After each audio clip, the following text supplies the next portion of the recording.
Alright guys, it's time to learn about absolute values because you're going to be using them a lot in computer programming, and the reason for that is because they are awesome whenever you're doing stuff like calculating dates or maybe the weight of something or the distance, because you're going to allow the user to enter two values, such as maybe they're calculating their age. Well, what if they put the year that they were born first, like 1986, and they try to subtract the current year from it, like 2014? Well, if they did that, then it's going to give you a negative number because you're subtracting a bigger number from a smaller one. And of course, their age wouldn't be negative 28, so you need to convert that to a positive number so your program doesn't crash. So again, it's good for distances and weights and ages. So I'll show you guys how to build a simple program like that right now. So we'll go ahead and put int year 1 and int year 2, which is pretty much going to be the 2 years that they enter to calculate the age of something, and we'll store the final age right there.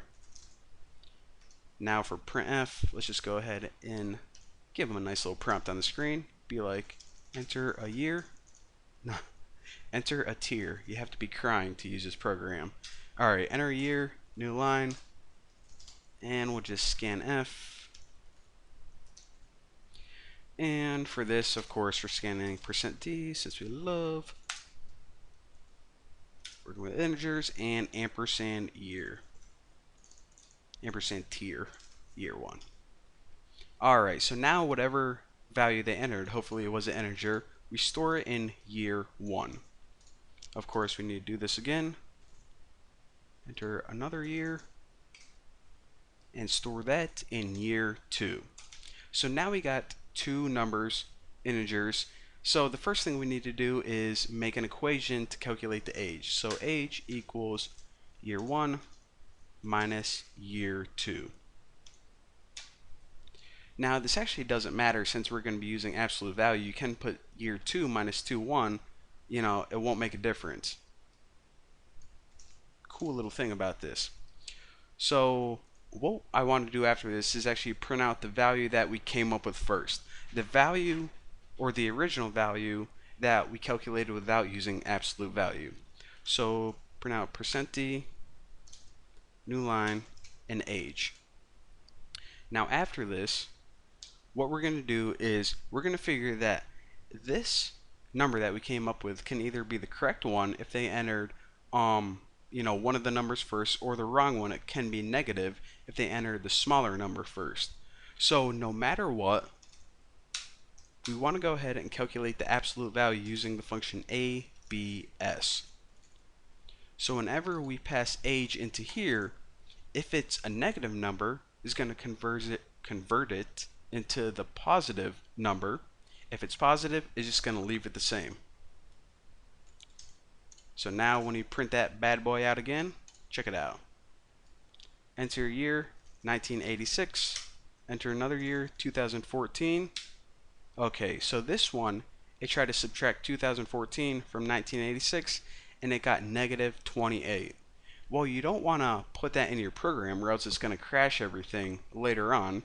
So the absolute value converts that to 28, and of course, if they entered it correctly, which is 2014, 1986, it calculates 28 and leaves it at 28. So again, whenever you're developing software, you always want to assume that the user is going to F something up, and you want to make your program as user-proof as possible. So using absolute value is a great way to do that.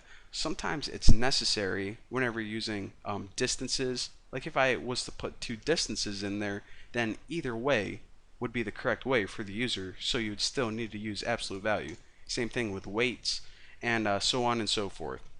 So for now, that's probably good for this tutorial. Thank you guys for watching. Actually, might as well show you guys some other small ones real quick, and let's see what I can do.